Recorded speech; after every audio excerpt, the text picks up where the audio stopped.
asalaamaaleykum wa rahmatullahi taala wa barakatuh jërëjëf mbokku téléspectateur ak téléspectatrice bu télévision nationale El Mauritania mais également jërëjëf mbokku téléspectateur yi nga xam ni yéen a taamu seen émission xeltu di ko topp samedi bu jot su fukki waxtu ak benn jote tey ji nag ñu dalal beneen kàngam ci réewu Mauritanie di ndaw waaye di am taxawaay bu am solo ne koo xam ni fierté la tey jii ci képp koo xam ni bokk na ak moom askan waaye képp koo xam ni ndaw la nekk ci biir réewu Mauritanie ci kanam tuuti daa ngeen ko xam ci sunu maanaam portrait waaye balaa saa duñ leen di wax rek ni leen comme ni ñu koy àndee saa su nekk ak waa régie Ingest Mouhamed Lamine ànd ak ñun foofale tey jii ki nga xam ne moo nekk nag ñun ci montage bi mu yemb lool Mouhamedou Ould Cheikh la ki nga xam ne moo nekk fële ca régie moo fa nekk VTR Mariam Mint Mouhamedou coordinateur Dahman ànd ak ñun script Mouhamed Lamine defal nu ko tey jii son Fatimetou Mint Mawlut nekk régie ak ki nga xam ne mooy Moustapha Mouhamed nekk ak ñun ci wàll beneen wàll wi kon tey jii ñoo ngi invité kilifa gu mag tey jii ci biir réew mi ñu ànd ak Ba Aïcha Tahar sunu réalisatrice tey jii mu jox nu sunu portrait invité tey jii ci 43e numéro xeltu 212e numéro bi xeltu juddooy ak léegi.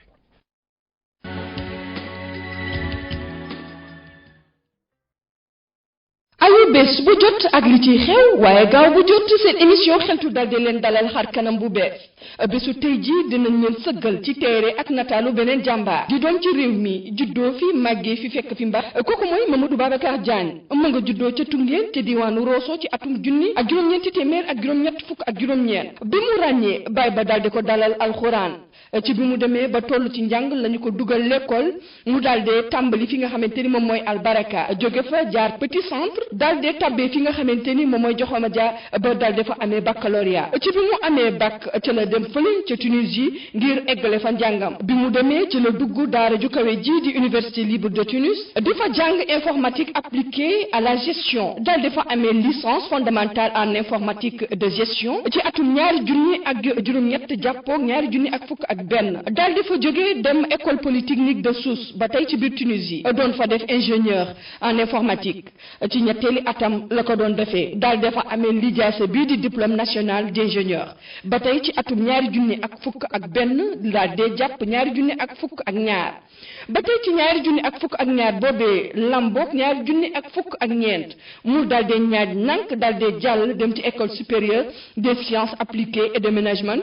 Sésame foofee ci biir Tunisie ba tey doon fa def ingénieur génie informatique génnewaat fa lijaasa bu kawe lool bu am doole lool ci bi mu ko defee nag ci daal di ñibbi si fii nag ci biir réew mi daal di xamle nag ne bokk ci réew mi dëkk ci dëkk bi mën koo defar tamit moo ko gën te faaw nag mu daal di bokk ci ñi nga xamante ni dañuy taxawal réew mi di réew Mauritanie ci la fa jógee daal di def li nga xamante ni moom mooy stage am maanaam daal di tàggatu ci ministère bi nga xamante ni ñoom la ñu dénk lépp lu jëm ci wàllu dem beeg dikk bi ci benn projet jóge fa daal di dem ci laboratoire national des travaux publics ci fi nga xamante ni moom mooy ba tey ci wàllu liggéeyam def fa ñaari at ci la ñu ko tabbee mu daal di nekk DGA bu Senelec maanaam ki nga xamante ni moom la ñu toftal ci directeur général bu société bi nga xamante ni ñoom la ñu dénk lépp lu jëm ci wàllu courant fii ci biir réew mi def fa jëmmi jamono ñu daal di ko yóbbuwaat ci société bi nga xamante ni ñoom ñooy séddale jën fii ci biir réew mi ñu koy waxee SNDP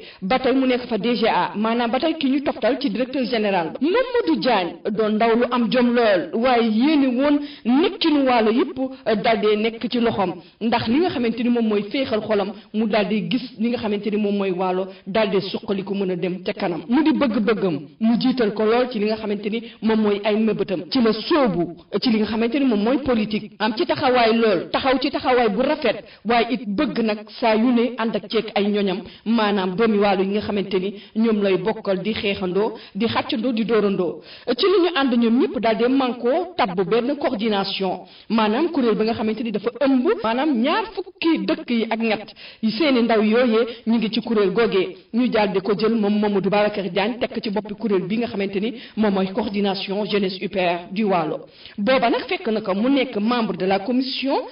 d'organisation et d'encadrement du parti ci parti bi nga xamante ni moom mooy IPR di parti bi nga xamante ni ñoom ñoo ngànk nguur gi tey ku bëgg xam sa réew fan lay mujjee wala ana sa ëllëgu réew da nga war a xam nan la sa ndaw di taxawee tey jii ci loolu Waalo yépp nag mën nañu jàpp ne seen taxawaayu ëllëg wala seen nekkinu ëllëg mën naa baax ndax ndaw yi nga xamante ni tey jii ñoom ñoo taxawal ëllëgu Waalo am nañu ci liggéey bu mucc ay ba nga xamante ni sóob nañu ko tàmbali nañu ko boole ci ak pas-pas boole ci ak mëbët bu rafet lool ndax nag bu ñu jàppee ni li nga xamante ni moom mooy ëllëgu Waalo ci seen loxo lay mujjee ëllëgu Mauritanie ci seen loxo lay mujjee ñoom dañoo jàpp ñoom ndaw ñooñee tey ni seen taxawaay war na rafet lool lépp nag Mamadou Diagne boole ci liggéey bu mucc ay di guddi di bëccëg di suba di ngoon saa yu ne mi ngi taxawal kuréel bi nga xamante ni moom mooy jeunesse UPR bu Waalo te ñépp nag manko ne ki nga xamante ni moom mooy Mamadou Diagne liggéey bu mucc ayib la ciy def bu ñu ne diw baax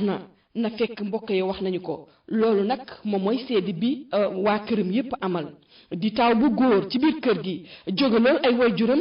doon xariti rakkam ba ñu koy nattaableeg seen wayjur yi leen sukk jur ndax jege gi mu leen jóge bëgg gi mu leen bëgg Mamadou Babacar Diagne doon ko ñépp sopp ndax yar ga nga xamante ni yaru na ko waaye it cër bi nga xamante ni jox na ko képp ka nga xamante ni moom la seqal teraanga doomi Tingeen gi tey jii mooy fas yéene jàkkaarloo ak Babacar Naam ci seen émission xeltu bii ngir xeltu leen lépp lu leen umpoon ci taxawaayam ak fi nga xamante ni bëgg na fa eggale réew Mauritanie ci taxawaay bi nga xamante ni moom la ndaw war a taxawee ci biir réewam.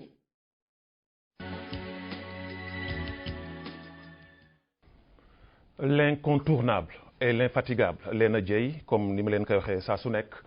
heure bu defee portrait bi rek damay wax ni su ma neexee tëj émission bi parce que lanu waroon wax ak sunu invité wax na ko kon ñu koy ñaanal moom tamit yàlla sàmm ko baatam yàlla may ko wér may ko kattan taxawaayam ci biir télévision ak ci askan wi tamit que mu gën a jëm ci kanam tey jii nag sunu invité mi ngi noonu Mamadou Babacar Diagne asalaamaaleykum. asalaamaaleykum wa rahmatullah donc may dooree si bismillahi rahmaani rahim wa sallallahu ala nabiil karim di leen nuyu di la gërëm yow Babacar ci invitation bi. voilà directeur général adjoint société nationale distribution de poissons laata loolu sa parcours defe naa ni soxna leen tëral na ko tey jii su ma la doon laaj ci li nga xam ne def na ko jëmale ko ci sa portrait su fekkoon dafa am loo ciy yokk lan nga ciy yokk wala lépp yemb na. je pense que lépp yemb na mais xëy na suñ si mënoon yokk dara pour motiver ndaw yi nga xamante ne xëy na am nañu mébét wala jógee bitim réew ñëw liggéey seen réew parce que man je pense que dara jotul yomb man bi ma ñëwee ni ma ko waxee si portrait bi effectivement maa ngi woon ministère équipement liggéey naa fa diir ba nga xamante ni musuma jël salaire comme bénévole laa fa woon liggéey fa lu yàgg et puis muñ lu metti moo war a tax ma am li ma fa dem ndax ni ma duggee laboratoire national des travaux publics ki ma fa jël foofu laa ko rencontré te sama liggéey la ma nawee moo tax mu yóbbu ma société mu yóbbu ma laboratoire national des travaux publics donc damay ñaax rek suñu mbokk yaa nga xamante ñoo ngi bitim réew di liggéey bëgg ñibbisi seeni réew te xëy na am liggéey moo tax ñëwul maa ngi leen di wax nañu ñëw parce que fii ñu ñëpp ñoo ko bokk te képp ku fi ñëw incha allah sa place di nga ko am. voilà donc mu nekk un message très fort boo xam ne da nga koy lancer sa ay morom ak ñi la mag ak ñi nga mag ñi nekk ñi nga xam ne bitim réew et c'est très important pour message boobu mu mën a jàll ci ñoom voilà. du ñuy sóobu nag ci biir waxtaan wi xam naa ni suñu waxtaan man ak yow tey ji du yomb waaye tamit defe naa ni waajal nga ko bu baax du ñuy sóobu directement ci li nga xam ni moom moo jëm ci wàllum politique Mamadou Diagne dugg na ci politique lan moo ko animé nga nekk ndaw parce que xale nga ndaw nga mais nga jóg rek nga taxaw nga ni dama war a sóobu ci wàllu politique alors que peut-être que même soo soobul woon ci wàllu politique ak sa njàng ak sa xam-xam peut-être mënoon nga servir sa pays ci leneen lan moo la animé ci politique ba nga dugg ci. loolu moom dinaa ci sawar wax bu baax parce que bi ma dellu si effectivement ñibbisi toog naa gëstu xool suñu communauté xool suñu dëkkuwaay ni mu mel ma xam te ma xam ni dañu nekk ci réew ba nga xamante ni soo yënguwul ci politique lu bari xëy na dañ la mën a raw si sa askan. donc man dama juddu nekk ci benn famille ba nga xamante ni pratiquement ñëppay def politique. donc ma amoon nag sama nijaay sama papa ba nga xamante ni dama ko jege woon mu doon nekkoon ancien député ñu koy wax Ahmed Al Diagne. donc ma ñëw si moom waxtaan ak moom ni que man daal dama bëgg def politique ngir liggéeyal sama gox point loolu moom ma dugal si politique. parce que li may am yàlla may na ma ko ba pare je pense que léegi dama war a xalaat sama gox xool nan la ñuy def pour mën fa liggéey bi ma ñëwee si moom expliquer ko mu rafetlu ko bu baax ni ma en tout cas man maa ngi fii di def politique si opposition laa nekk. am nga fi ay nijaay yu fi nekk am nga fi ay papa am nga fi ay morom yu fi nekk si nguur gi donc yow yaay xool kooku sa décision bopp la. ma ni que man defuma politique ak opposition. dama koy def politique ak opposition. lu tax nga taamu ni defoo politique ak opposition. xam nga lu yomb la wala fu kër gi seddee nga bëgg a toog. non je pense que gis nga opposition ak pouvoir ku nekk da nga am rôle bu rafet booy jouer mais je pense que opposition léegi ñoo ngi def seen liggéey nu mu waree mu am nguur mais nguur ñoom ñoo ŋànk réew mi ñoom ñoo yore pouvoir bi. donc kuy wut luy soqali ak développement je pense que mënoo ko am ci opposition daf ñuy dimbali ndax lu xëy na ñun mun ñuy wax opposition baa ngi koy feeñal. mais monsieur Diagne est-ce que yaakaaroon ni tey jii opposition bi rôle bi muy joué tey jii pour soqali réew mi moo ëpp téeméeri junni yoon ak rôle bi ngeen di joué yéen ñi nga xam ne yéen nekk ci nguur gi. parce que yéen da ngeen di toog ci bureau climatisé yeeg lépp opposition bi ñooy dem di indi leen indil. donc soo ma waxee ni ma opposition bi rôle am ma ngi koy joué mais li pouvoir bi joué moo ëpp doole man daf may xaw jaaxal est-ce que yaakaaroon ni yomb aussi tamit que bokk na ci parce que ndaw ñu mel na yéen ay cadre du nga fi génn fii du ngeen sóobu mukk ci wàllu wala da ngeen di wax ni su ma déggee fii du ma am poste wala su ma nekkee fii du ma am lu ma war a am. non man je pense que gis nga poste yi ñëw na avant ñuy dugg ci politique bi alhamdulillah donc du loolu moo ñu ciy poussé. mais actuellement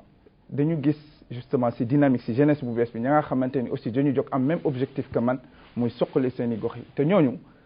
ñu ngi un peu partout ci ministères yi ak ci département yi donc su ma nee parti au pouvoir c'est-à-dire ñi nga xamante ne ñoo ngi tëkku ci parti bi nekk au pouvoir di liggéey ñooñu ñoo mën a soqali gox bi léegi duma rejeter effort yi kujj gi di def je pense que démocratie su fekkente ni opposition amul kenn du ko tuddee démocratie mais na opposition def rôle parti au pouvoir def rôle am si benn objectif mooy ñu ñëpp li ñu bëgg li ñoo ko ñu ñëpp li ñuy wut li ñoo ko bëggal pour toute la communauté donc noonu laa ko gisee. très bien DG tey jii politique suñ ko waxee. coow li dafay faral di bare gis nañu depuis l'arrivée du président Mohamed Cheikh El Ghazouani am na benn stabilité boo xam ne am na ci wàllum politique bi maanaam ku jege ak opposition bi bërki démb lire naa sax benn article boo xam ne dañuy wax ni opposition bi ñoo ngi nelaw ñi ngay wax ni diw ñoo kan Hamid Babou du def avis de recherche pour ñu xool nu fa mu nekk ñuy wax ni Ould Mawloud réer na ci ngejj gi alors ñuy wax Ahmed Dada dem na retraite Biram Da c'est lui moom kese moo nekk gom occupé peut-être que terrain bi di dem di dellu si mais même moom jël na loxoom tàllal ko Ghazouani est-ce que yaakaar nga ni tey jii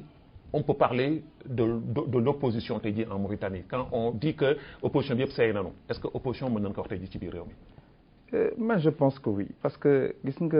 dynamique bi njiitu réew mi nekk dafa di dynamique ba nga xamante ni moom la démocratie bu nekk di doxal mooy soo ñëwee ci réew yore bopp bi je pense que da nga di président ba nga xamante ni yaa yore réew mi yëpp muy opposition muy pouvoir donc ñooñu da nga leen war a gérer gis nga opposition bi njiitu fi ñëw bi dafa leen woo waxtaan ak ñoom ni ko amul benn xiiro ak ŋaayo parce que ñu ñëpp ñoo bokk même objectif c'est vrai que comme ni ma ko waxee woon léegi sama njëlbeen wax ku nekk da nga am rôle booy jouer mais kii remarqué nañu quand même depuis bu mu ñëwee dafa boole ñëpp di diisoo ak ñëpp moo tax déggatoo coow c'est pas parce que nekkuñu di opposé ñoo ngi opposé wu mais dafa fekk ni ñii ñu opposé dañ leen jox cër respecté leen di diisoo ak ñoom di waxtaan ak ñoom bañ leen di c'est-à-dire amul dara la lu bon la nga xamante ne ñoo ngi koy teg ci seen der donc je pense que ànd boobu dafay neex rek te rafet donc je vois que opposition baa ngi def rôle am pouvoir baa ngi def rôle am. le président de la République jën na fi temps yi dem Rosso muy semaine bële ca kaw demoon fa ci tukki bu am solo boo xam ne dafa demoon d'abord di fa ubbi li nga xam ne mooy doorte campagne agricole bi nga xam ne 2021 2022 la am yeneen projet yoo xam ne def na ko fa ci ay goudron ay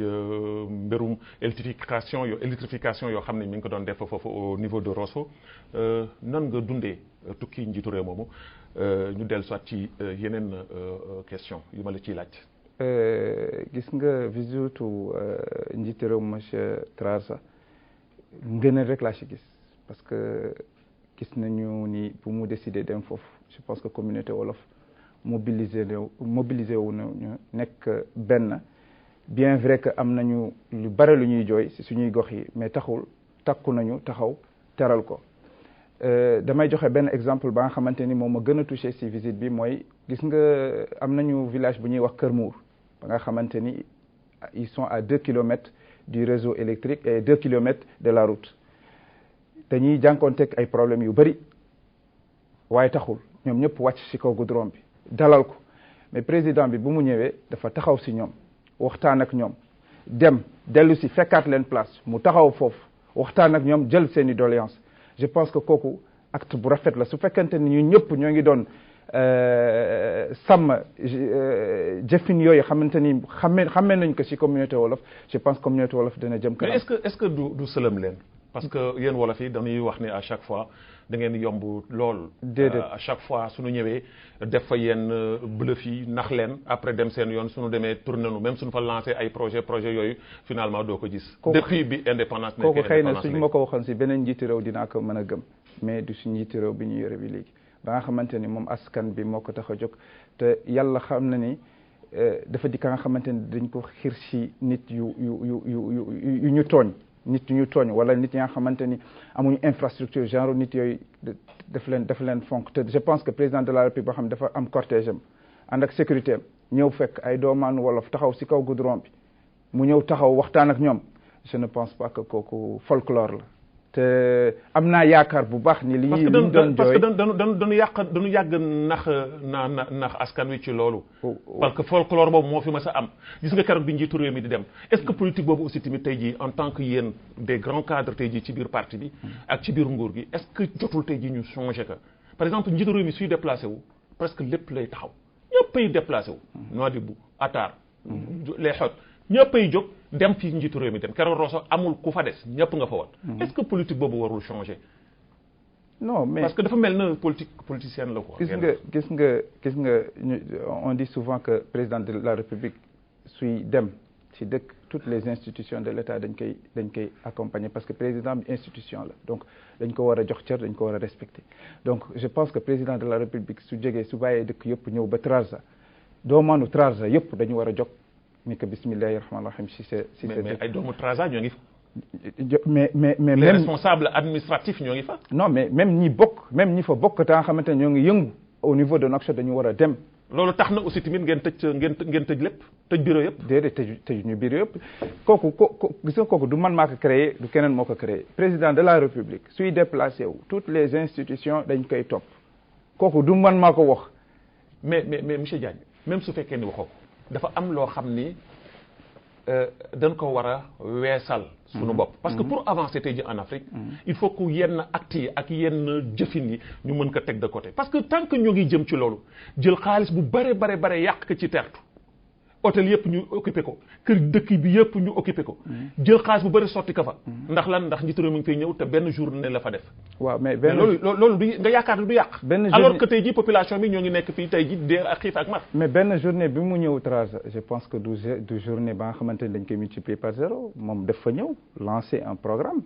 programme de lancer campagne agricole bi jóge fa ñëw Rosso kooku monsieur Chié la ñëw Rosso lancer inauguré des bâtiments administratifs lancer voirie bi foofu de 7 kilomètres dégg nga. mais loolu mën na ko def ak quelques cadres. non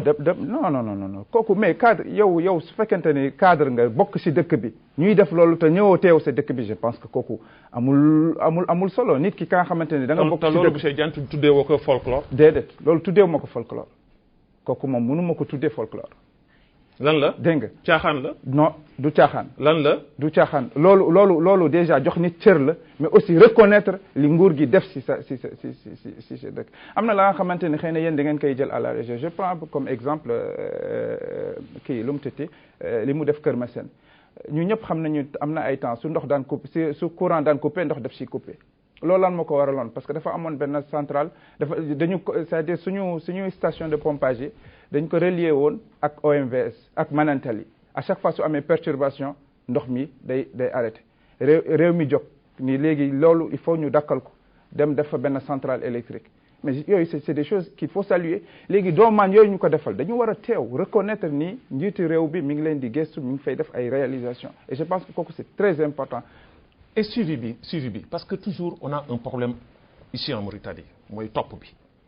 njiitu réew mi day joxe ndigal teg na pose première pierre nanu def lii nanu def la mais toujours suñu demee ba ca biir liggéey ba nan ko war a toppee duñ ko topp wala na mu war a doxee duñ ko doxee wala liggéey bi qualité bi mu war a am du ko am est-ce que tey jii yéen ñi nga xam ne yéen a nekk ci jàll mi taxaw ngeen tem tey jii pour mën a fexe wala am na ay plan ñoo nga xam ne teg ngeen ko fi pour mën a fexe ba topp loolu mu jaar ci anam yu mucc ayib. Babacar Nam li nga fi wax dafa am solo c'est vrai que effectivement xëy na daan na am président joxe instruction pour ñu def dara gars yi naxasaay fa rek indi fa dara la nga xamante ni kiiwul mais mën nañu jël par exemple comme exemple gis nga projet d'assainissement bi ñuy def biir Rosso c'est vrai que président dafa joxe instruction mais bu mu joxee instruction dañu dem ni dañuy wut benn bureau buy saytu def étude ba pare xam nga d'habitude dañuy ñëw rek sóobu ci liggéey bi mais cette fois-ci dañuy def étude xool lan luñ ci war a def yan anam luñ ko war a defee ba pare jàll ci réalisation bi te loolu je pense que ku ko def am suivi bu sérieux bu ñuy def buñ ci topp kooku am na ci yaakaar bu baax. Mamadou Ndaw nga am na ay jéego yu bare yoo xam ni gëstu nañ ko ci yow nga def ko mu doon loo xam ni wax dëgg yàlla dañ la ci jaajëfal ndaxte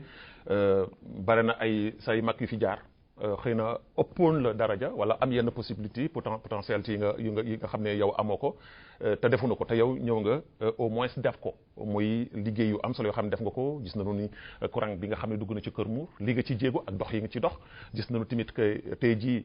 yenn mbir yi nga xam ne mu jëm ci wàllu jën bi dimbale bi nga xam ne yaa ngi koy dimbale saa yi gox ak goxagaan yi nekk ci foofu mais foofu laay dellu si ci gox yooyu gox boobu nga xam ne fa ngeen bokk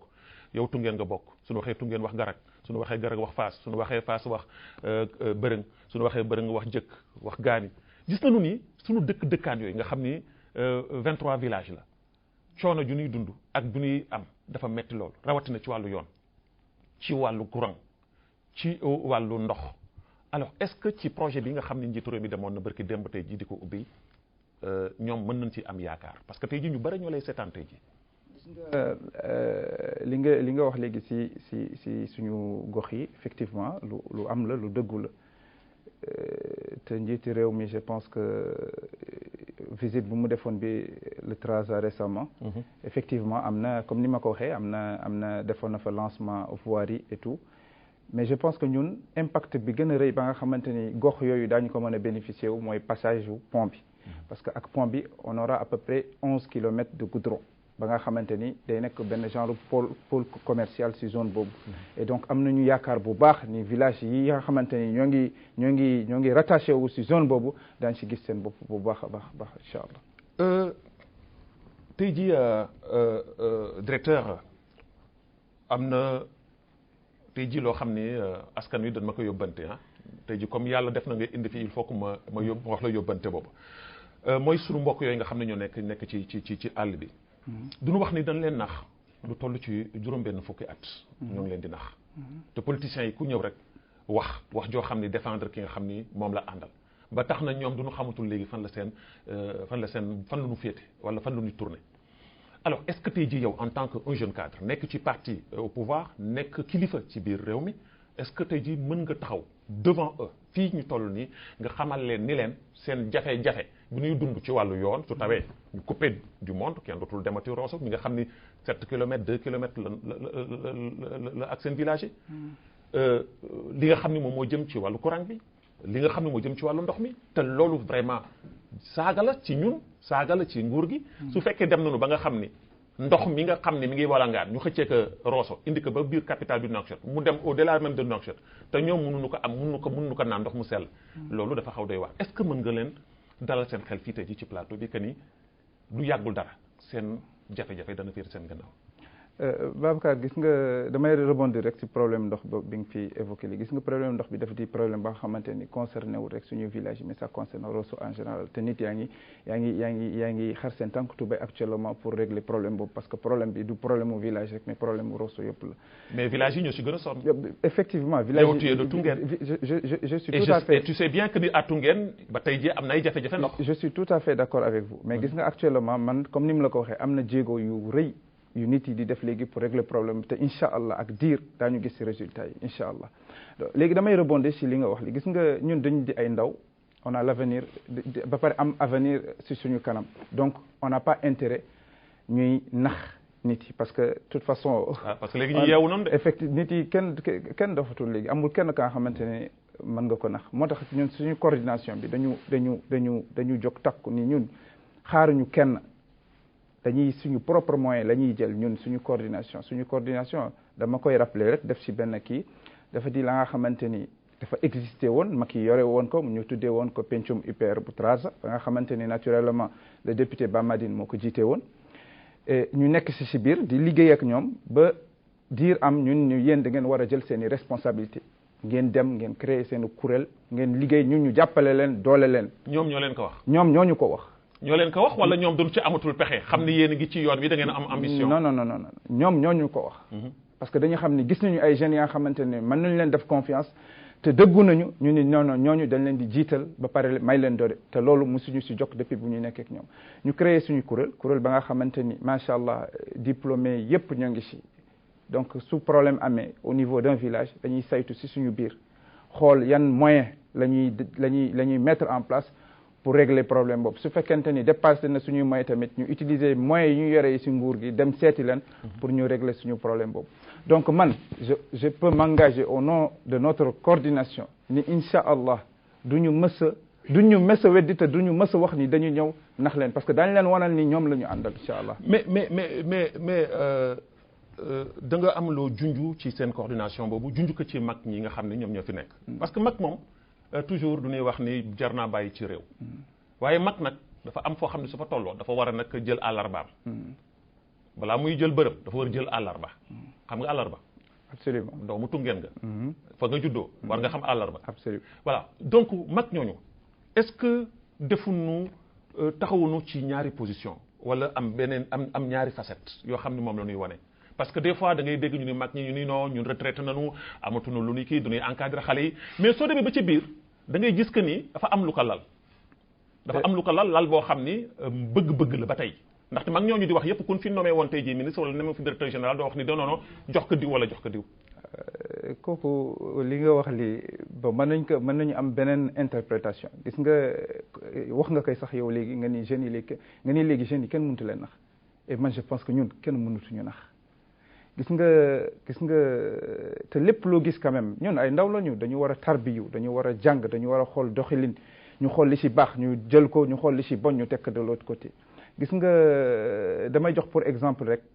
ñu nekkal fii dañu responsabiliser ci yépp anam ci lépp luy xew concerné parti bi concerné suñu dëkk dañuy impliqué. mais est-ce que forcé wu leen ko seen bopp. non am na la nga xamante ne nit moo koy liggéeyal boppam mais. c'est-à-dire loolu laa wax est-ce que demuñu ba xam ne ñàkk pexe fi nekk ñu mujj lâché. je ne pense pas parce que dañu gis ni effectivement am na ña nga xamante ni xëy na am nañu confiance ci ñoom moi je pense man côté boobu laa ko gisee parce que ñun ñoo nekkoon ci kuréel ñun ñëpp nekk fa ay ndaw amoon ay mag amoon fa ay mag ñu ñuy tàggat et tout mais ñoom ñoo toog bañ ñi yéen da ngeen war a léegi ngeen jël seen i responsabilité te ñun ñoo ngi seen yi ginnaaw. mais seen coordination boobu est-ce que du coordination boo xam ne aussi tamit que pour man dafa prématuré mooy def ngeen coordination des jeunes de l'UPR de Waalo. est-ce que yaakaaru leen ni da ngeen ko defin boo xam ni amu leen ci benn réflexion parce que en général ndaw su ngeen dee dem ci yenn mbir yi di taxaw ci yenn mbir yi te su fekkee ne amu leen ay expérience bu ci war parce que seen kuréel boobu soo ko xoolee ñi fi nekk ñëpp ndadd la ñu dal ci politique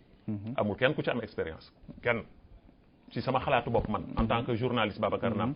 wala su fekkee ne da nga weddi loolu tamit nga wax ma ni man am na ku ci am expérience politique est-ce que tey jii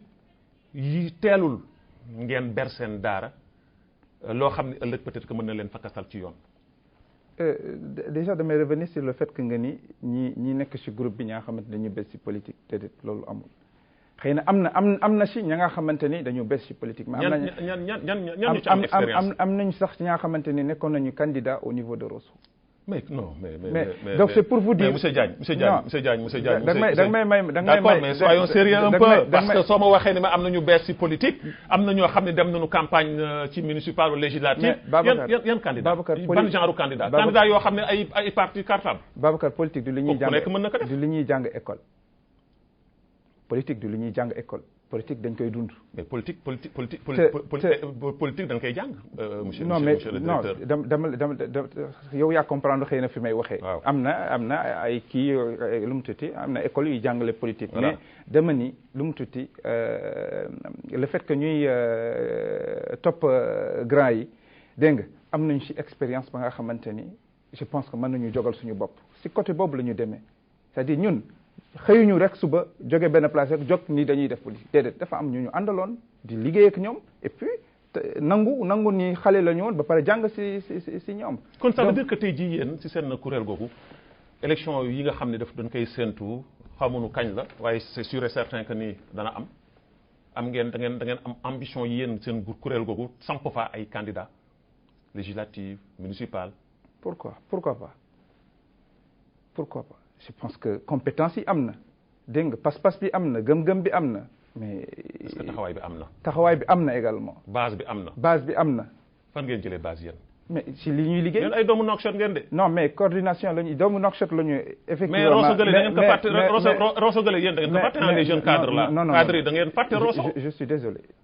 Rosso fàttewuñu ko ndax li ñuy liggéey yëpp Rosso la jël lu ñu mënti def jéego yu ñuy def yëpp Rosso lañ koy defee te nit yi yore seen carte xëy na di tàbb bu boobaa dañu xam ni ndaw yi def nañ fa liggéey bu mucc ayib loolu la ñu am comme base te wóolu nañ suñu bopp. mais seen coordination boobu tamit dafa am beneen polémique boo xam ni mi ngi ci parce que wala fi yéen seen problème mooy ànd là il faut le dire il faut oser aussi le dire ànd defu leen ko coordination des jeunes de l'UPR du Waalo am na beneen kuréel goo xam ni bu ñuy wax mbootaay la boo xam ni am na ñeneen ñu ko jiite te Assane Gueye jiite ko kenn ku nekk dafa bëgg jël caggu boppam mag ña nekk fële am na ñoo xam ne sax dañuy ruux ci suuf des fois ñu ñëw wan leen ni leen lii la te fekk na du loolu ruux leen ci suuf alors mu nekk loo xam ni li may wax fu wóor laa ko teg parce que man taskatu xibaar la damay gëstu damay wóor maa ngi dugg fu nekk naa dugg ci béréb boo xam ne sax nit du xam li ma alors nga gis ni situation boobu ngeen di dund tey jii ci ñàkk ànd boobu est-ce que bokkul li leen ñàkkloo chance tey jii si seen dundin. gis nga Babacar déjà ànd bi ngay wax bi déjà ñun suñu coordination je pense que mooy exemple ànd parce que dafa di coordination ba nga xamante ni dafa regrouper les 23 villages yi ñu fi jot a waxee.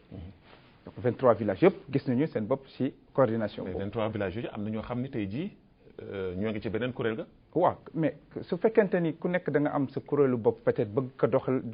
doxal ci sa doxalinu bopp kooku ñun mun ñu ko téye mais dama lay rappeler ñun suñu kuréel bi. mi ngi jógee ci li ñuy wax pencum UPR Trarza ba nga xamante ni député je pense que léegi wolof yi su ñuy wax kan mooy njiit bi en tout cas ci politique Ba Madine la parce que moom moo nekk député donc naturellement Ba Madine la donc kuréel bu mu yore woon bi ñun ci la ñu bokkoon donc jeunes yi nekkoon ci kuréel boobu ñoom ñoo créé jeunesse UPR du Waalo donc je pense que c'est tout à fait légitime di rappeler aussi que jeunesse UPR du Waalo pratiquement ñi ci nekk yépp ils ont des fonctions dans le parti dégg nga dañu am ndombal tànk ci parti bi man maa ngi bokk ci commission bu ñuy wax organisation et encadrement du parti ça veut dire lépp lu parti bi di taxawal dañ ci am suñu kaddu amul lu parti bi di def te duñ ci bokk te loolu je pense que lu légitime la ñi nga tudd fii léegi bokkoon nañu ci kuréel mais bu ñu demee xëy na ba gisitu suñu bopp ñu bëgg dem baral seen dara bopp amul problème on le respecte mais je pense que c'est que ñu ñëpp tamit ñoo bokk même objectif mën nañu liggéey monsieur Diagne en tant que jeune nga jiite kuréel bi di coordination des jeunes de l'UPR du Waalo tey jii su ëllëgee su demee ba élection législative yi jot municipale yi jot ay mag jenn fa lay taxaw parce que foofu tamit c'est un grand problème et une très grande question bi ngeen xam ne war ngeen ko poser wax nga léegi ni da ngeen am yéene bokk ci lépp su ngeen waxee bokk ci lépp mooy xëccoo ji maire Rosso xëccoo ji députation Rosso alors est-ce que tey jii amu leen di baare ci yoon bi. non absolument man actuellement gisuñu dara su fekkente ni ñoo ngi am wér yàlla may ñu gudd fan incha allah amuñu benn barrage parce que barrage xëy na bi nit yi yaakaaroon mooy mag amuñu benn on a la confiance totale. mais nga yaakaar ni mais monsieur le DG yow feex nga de. non bien sûr. sa xel dal na de. bien sûr. yaakaar nga ni fu mu toll fi nii mag ñi jël nañu seen kaaka lem nañu seen kaaka ba pare. kooku man maa la ko garantirel fii man maa la ko garantirel. mag ñi yamul ci ñaari nit kese de. ni cadre yi Rosso yi duñu bare de sa waay. ni te mag ñi fu mu toll fi nii bare na ñoo xam ne taxaw nañu de. avenir bi foofu. ay jëna ko daam nga fa de. ma ne avenir bi foofu mi ngi si ñun kooku man mën naa la ko garantir incha allah parce que du ay kaddu mais ay jëf. mais depuis boobu seen coordination par lan ngeen def si diwaanu Trarza bi. def na lu bëri est-ce que def ngeen fi tournée. est-ce que seeti ngeen mbokk yi. est-ce que seeti ngeen cadre yi nekk yi foofu. commencé nañu seeti mbokk yi commencé nañu seeti cadre yi mais bi ñu mettre en place suñu coordination si la yàlla wàcce mbas mi dégg nga donc mu doon lu metti mais liggéey nañu si def nañu si ay jéego yu am solo ci sensibilisation ci xëy na suñu doolee lu ñu mën ñu dem dimbali suñuy gox yi yooyu ñoo ngi koy def te ñoo ngi ñuy gis c'est-à-dire que dafa am benn politique bu fi daan am gis leen ma ay yooyu ñun dañ ko teg de côté je pense que si lan nañu gën a def suñu doole mooy les réalisations ndax dans l'avenir moom ni ñuy juger nit ki je pense que su fekkente ni comme folklore bi nga wax bi nee ñu lu dul dëgg du yàgg waaye lépp la nga xamante ni da nga ko def si lu wóor te nga gëm ko muy ay réalisation palpable suñu ñëwee ñu ni ñii ñoo ko fi def je pense que loolu doy na réalisation et donc ñun si loolu la ñuy dox moo tax ñu wóolu suñu bopp. Mamadou Diagne fut directeur général adjoint de la Somalec Mamadou Diagne est actuellement directeur général adjoint de la Société nationale de distribution de poissons les ambitions de Mamadou Diagne politiquement. nga man awma benn ambition lu dul à chaque fois fu ma nekk communauté wolof sama askan sama dëkk gi ci boppam te ci tànk yooyu laa mës a dox cité nga ko fii léegi bi ma nekkee Somalek ku ma mënoon dugal naa la ku ma mën a dimbali ci courant def naa ko bii nga fi cité léegi Kër Mour di remercier de passage aussi le chef de village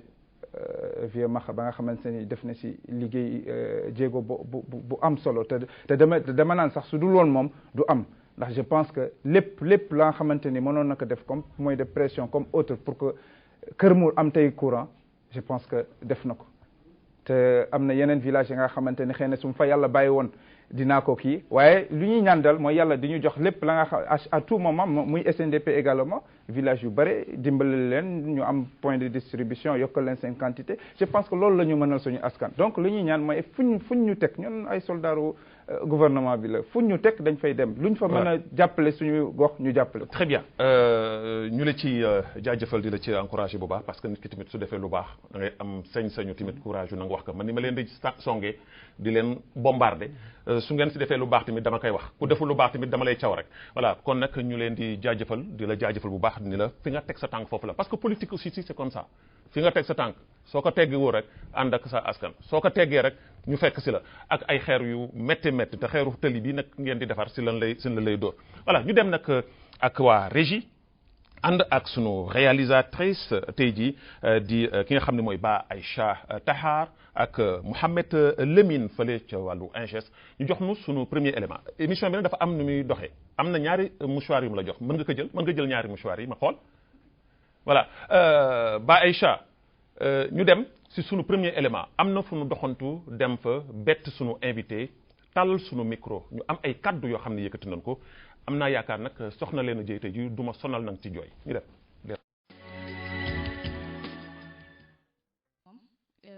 donc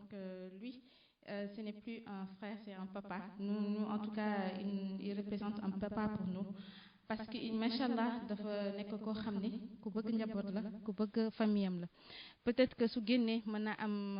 benn air boo xam ne duñ naan kii peut-être qu'il est strict peut-être qu'il est mais à la maison il joue avec tout le monde il joue avec ses neveux et ses nièces sans distinction machallah ñun ñëpp la boole bëgg ñu ba ko ku mu nekkal nga yaakaar ni yow la gën a bëgg ko keneen ki. Voilà et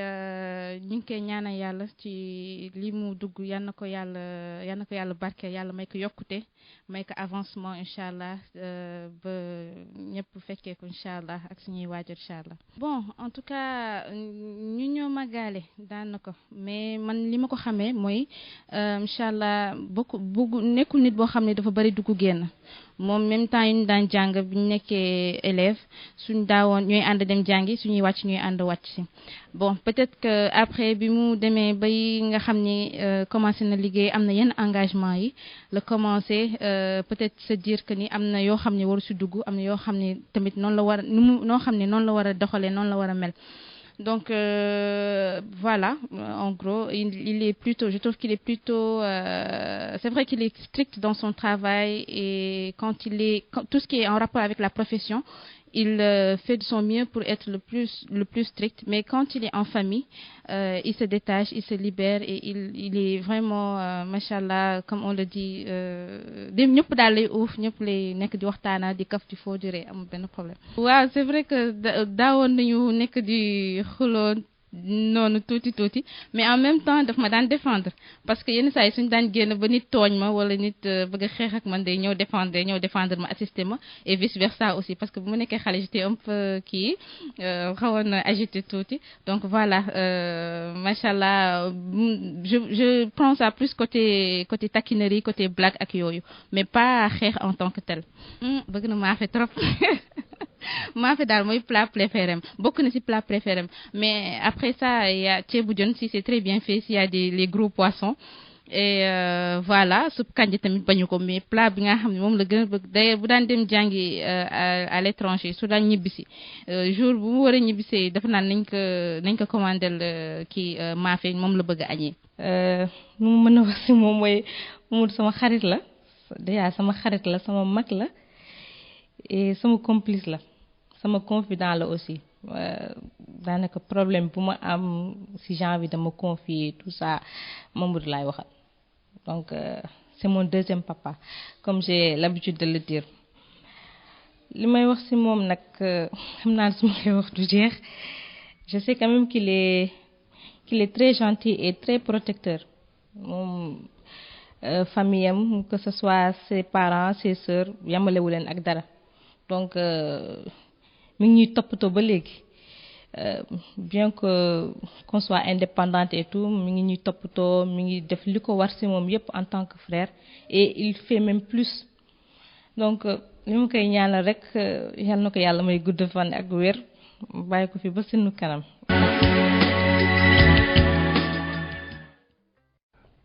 Alors monsieur Diagne say rakk lañu nennu waajur nga ci ñoom doo sax mag mais papa nga ci ñoom soo yëgee sa ay rakk bette la lii nga xam ne mooy ay témoignages lan lay def ci yow. Bon je pense que d'ailleurs je ne m'y attendais pas muy lu rafet je pense que xëy na soo leen talaloon micro xëy na du ko mës a gis daañ ko jàpp rek mais yow tey en tout cas def nga en sorte que ma xam ñoom li ñu c'est-à-dire niñ ma bëggee ak niñ ma jàppee ki fi njëkk jàll kooku sama sœur la ñu koy wax Koumba Diagne di médecin ma koy nuyu bu baax di moom tamit ku ma bëgg ku ma jàppale ku may c'est-à-dire c'est réciproque li ñuy wax ci man moo nekk ci ñoom dañ may jàppale te ñoom ñoo ma gën a protéger que ma leen di protéger amul dara la nga xamante ne dama koy def te duñ ma wax noo defee nii jàll que nii franchement ma leen di remercier keneen ki aussi di Awa Diagne di sage-femme aussi ma leen di ñaanal yàlla may leen gudd fan ak wér ba lu ñu mébét yëpp yàlla defal leen ko incha allah. Très bien du ñu dem ci beneen élément boo xam ni dafa am lu bare loo xam ni jàng naa ko ci mu nekk loo xam ni képp kuy doom nga dégg li ni mel dana am lu mu def ci yow ñu ànd ak waa régie ñu jox ñu sunu beneen élément.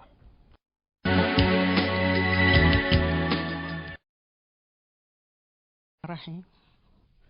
wa sallallahu wa sallama ala nabiyihil karim kontaan ci ñëw bii ngeen fi ñëw di ma laaj ci lu jëm ci sama doom Mamadou Diagne sama doom xatt ndax Mamadou Diagne sama càmmiñ moo ko jur di Babacar Diagne di sama càmmiñ di sama taaw ndax moo jëkk a màgg ci sama kër gi di ma defal lu càmmiñ yi di defal seeni jigéen di ma defal lu taaw yi di defal seeni yaay yàlla def mu taawloo Mamadou Diagne di taaw rek Fermine Faye Gàcce xam Madi Kane teg ma ci sama palaas yal na ko yàlla dellu njukkal Fermine Faye Gàcce ci njàngam bu moo jàng Fermine Faye Gàcce bu mu demee Tunisie di fa jàng amuñu ci moom benn yoon lu nu naqadi man mu teg ma ci sama place étudiant boo jàng day amuloo dara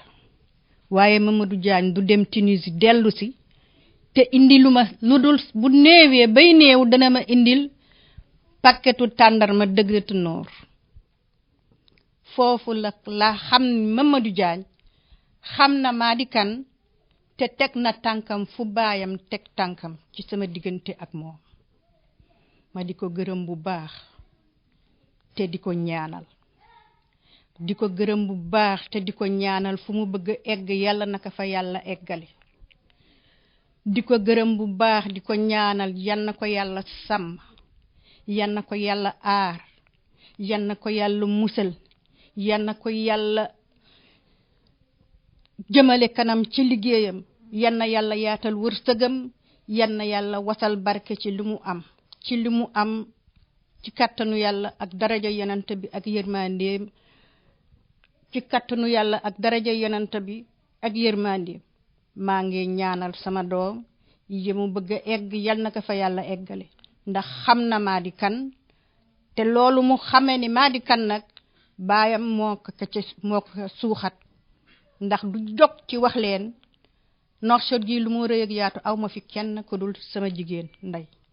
di ànd ak ñoom fii ci kër gi di wax ak ñoom ca kër ga ñoo dégg moo ànd ak ñoom fii ci kër gi di wax ñu di dégg ci li leen seen papa di sant ci sama diggante ak ñoom ñu teg ci seen tànk te teggi wuñu ko wenn waxtu maa ngi leen di gërëm bu baax di leen sant maa ngi gërëm Mamadou Diagne di ko sant di ñaan yàlla jëmale kanam ci li mu nekk yàlla aar ko làq ka fa yàq eggul umale ko ak bopp balaa teg ko ci yoonu njub yaatal wërsëgam wasal barke ci moom ak ci lu mu am ci kàttanu yàlla ak daraja yonente bi sallallahu alayhi wa sallam. Mamadou balaa sax may ñëw ci ki nga xam ni bàjjan mooy baay du ñuy dem ak waa régie ñu jox nu sunu beneen élément ñu sogaam di dellu soit nag ci plateau bi.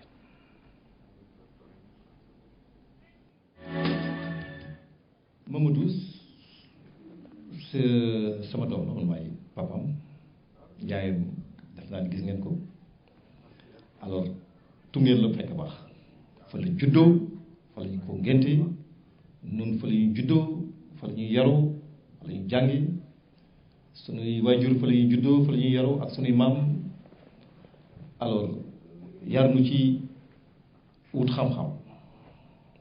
ñu yar ko si moom ak yaru ak diini nga xam ne moo jiitu yëpp ci yooyu lu ñu ko yar quant à nous par rapport ak moom suñu complice la man personnellement sama complice la parce que yaakaar naa du gëmu mu def dara la ma yëgu wala mu def dara loo xam ne consulté wu ma mënuma concevoir aussi mu def lu jaaru yoon parce que mënul du def dara te consulté wu ma ce qui implique mënul def lu jaarul yoon parce que lépp lu muy dugg dana ma ko laaj lépp lu muy balaa muy wax dara sax dana ma ko laaj te bu ko boobaa dinaa conseillé te man ma di waajuram du ma conseillé loo xam ni jaarul yoon alors mu def ma nawle comme waajur def ma nawle respect bu doom di am jëmale ko si waajuram moom jox na ma ko amul dara la ma koy wax loo xam ni du ko def su ma ko conseiller si dara loolu lay def sans réfléchir mu ñëw nekk suñu am na ñuy wax ne yàgg sama rakkal am na ses amis ak certaines personnes qui pensent que sama rakkal yaakaar ni man son grand frère daal parce que fu ma jëm maa ngi ànd ak moom on est ensemble yàlla moo ko def nag loolu yëpp dañu koy sant yàlla dalal ko école mu jàng alhamdulilah ak lu si yàlla may ci ay lijaasa mu am baccalauréat fii dem Tunisie dans des grandes écoles polytechniques à Sousse et à Tunis ba yàlla def mu am fa ses diplômes d'ingénieur mu dellu si ba mu dellu si il avait une inscription au Canada mais man maa ni ko d'abord nun soxla nañu ko en tant que père de famille soxla nañu ko parce que moom mag ci kër gi ay rakkam ñoo fi nekk yu jigéen ñoom itam ñu ngi doon jàng au Sénégal am na rakkam boo xam ne docteur la am na rakkam boo xam ne sage-femme la ak ñeneen ñi ñu ngi jàng ak keneen koo xam ne am na master en gestion ñoom ñëpp ñu ngi fi mais il fallait que ñu am kenn ku leen di couvrir et man aussi ma am ku ma secondé bon gis naa bu mu nekkee xale quand je m'habillais daf ma daan xool alors comme man damay sol toujours ce vêtement temps yooyu dama koy gis moom itam buy solu dafay dawal ce vêtement et puis dama koy solee moom la koy solee ça a été très frappant. Il était très petit. Il était très petit. Alors, donc, en gros, il y a beaucoup de choses. Mais comme ça m'avait frappé. ci moom quoi daf ma daan seet na may solo muy solo noonu. bon xam nga ñun mënuñu dara mënuñu ko loolu xam suñu loxo taral ko yàlla donc comme ni nga ko wax dañu ko ñaanal rek ñaan bi rek ki doon dëkk que mu jub yàlla indi ko ci siraatal mustaqim indi ko ci diine ji mu taxaw si li mu bëgg ci xolam nag moom moo ko xam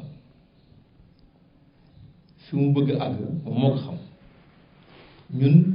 dañu koy ñaanal yàlla pour que loolu yàlla defal ko mu koy ñaan ci moom ci boppam mu ñaanal ko boppam ba pare yaayam ma koy recommander que ni nit mënul réussir si fii ci àdduna bi ak feenu jëm nga xam ne dañu lay àttee ku fu bëgg réussir am fa yërmande yàlla da ngay tarbuyu sa yaay man xam naa si dara donc ma koy recommander yaayam que lu mu am ci lu baax wala lu neex wala wax bu neex wala yiw wala sutura wala teraanga na si jiital yaayam gannaaw bu mu toppee yàlla ragal ko te am cofeel ci Seydina Muhammad sallallahu alayhi wa sallam. voilà du ñuy dem nag si sunu dernier élément su ko defee nga xam du am commentaire rek ñu tëj ñu dem sunu dernier élément bu touchant ñu dem seeti kii nu jël sunu dernier élément.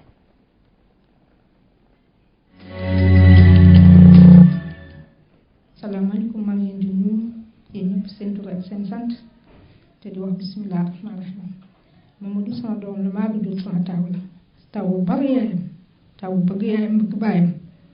booy xool ba ci biir sax da nga naan Mamadou baayam sax la gën bëgg yaayam ndax dëgg la man maa ko su ko jur waaye man jur la am ci Mamadou papaam gannaaw jur ak nampal moom la am ci Mamadou lépp seen baay la seen baay moo yóbbu école. seen bàyyi moo jënd kay seen bàyyi moo leen yóbbu étranger ñu jàngi li muy fay ay millions sama dërëm ma su ci dem kon lépp seen bàyyi la gannaaw ma sant yàlla sant sama ñaari waajur damay sant seen bàyyi moom nga xam ne lépp moom li ma koy dénk ak li ma koy ñaanal mooy yàlla na eggale ci sa bopp te yàlla na ko yàlla sa ci cat nga toog ko te yàlla bi ko dafa nekk wér ak sutura ak xéewal ba nga xam ne li mu sumb mooy eggal ko jàmm te mu jëkk doon mu la ma ko wërsëgaat bépp bi li may bett ci moom mooy li ma jëkk bett ci moom mooy keroog bi ma fekkee marché maa ngi toog fekk na jour boobu dañu indil facture Senelec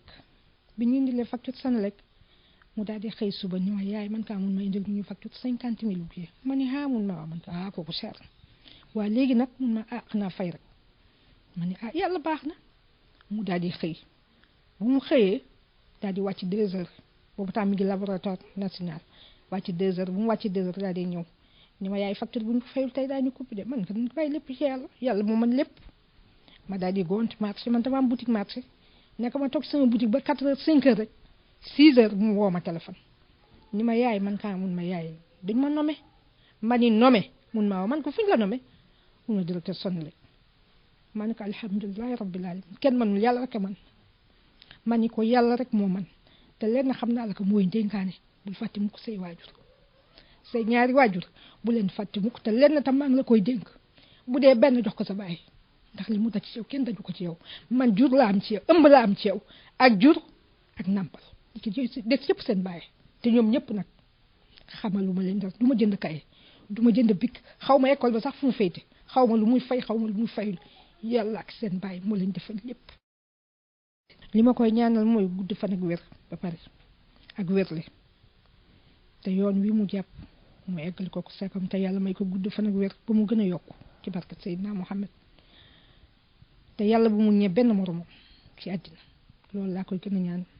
te yàlla bàyyi ko bàyyi fi waajur mu góor wi nga xam ni mooy góor moo jigéen papaam mooy góor mooy jigéen desalu ma dara yàlla bu ko des yàlla desal dara samay morom samay nawle maa ci jëkk dem màkk te bàyyi mu ma yóbbu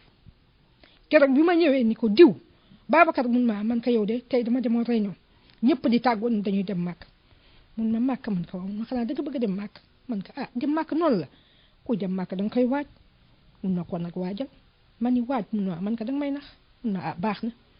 ci ëllëg sa ma xëy suba dem marché di duggi am waaju ma woo ñëw ni ma Xadi man ka mun ma yow foo ne man ko man maa ngi marché mun ma maa ngi ci kër gi di la xaar man ni mbaa jàmm mun ma jàmm ju sedd ma daal di ñëw waaxu daal di ñëw fekk mu gaari otom toog ci biir man ko mbaa jàmm mun ma dafa am fu ñuy ànd man ko ànd mun ma waaw man ko fan mun ma ñëwul ñu dem ci jumaa ji booba temps feebaru ganaar yi dafa am bi feebaru ganaar yi amee ma gis nit ñaa ngi bari ñoo ngi vacciné ma ne fii lu fi xew mbaa jàmm xanaa feebaru ganaar yi la mu daal di ma déedéet kii mooy ujaaj yi dem ren màkk ma ni màkk mun ma waaw bu ma ko waxee dama dégg toog ma ni kon nag Babacar démb naxuma li ma doon wax dëgg la mun ma Babacar waajal na la daaw waaye dafa fekk place amul ren nag moom xanaa da nga ci tombe kon seen bàyyi mënuma ko fay dama koy ñaanal yàlla gudd fan ak wér ak sudur ak xéewal bare te yàlla bu ñu ñee seen borom ñoom ñëpp nag doom yi ma jur yëpp ñoom ñëpp baax macha allah yàlla na leen yàlla may tekki te yàlla bu ñu ñee seen borom te yàlla may leen gudd fan ak wér mi nga xam ne moo jafe yàlla na leen ko yàlla defal ci parce que Seydina Mohamed.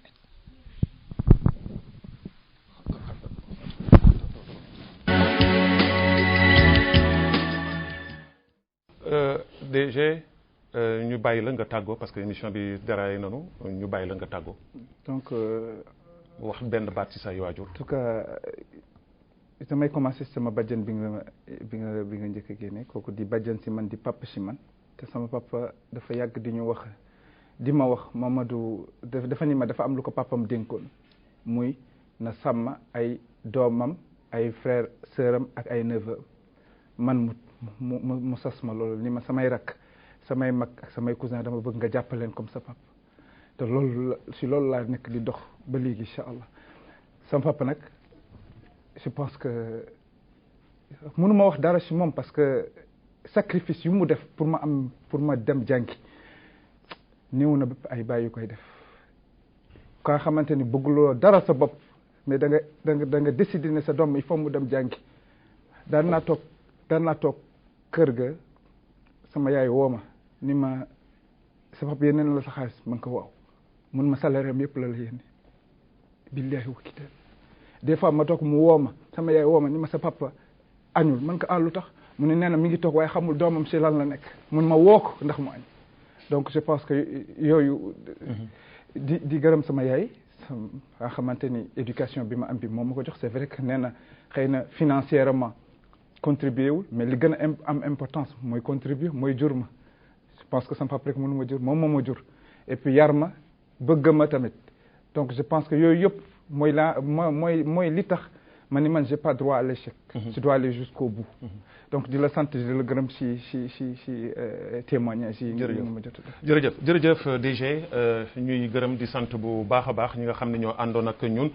ci émission bi tey nag du ma lim damay jox rek ni jërëjëf monsieur le directeur général adjoint société nationale distribution de poissons SNDP Mamadou Babacar Diagne di la jaajëfal bu baax. di la wax rek ni la fi nga teg sa tànk foofu la xuusal bul geesu yal na yàlla sàmm la taxawu la sàmm bépp jullit ñu leen di jox daje incha allah ci beneen émission bu xeltu ci plateau bu télévision nationale asalaamaaleykum wa rahmatullahi taala wa barakaatu.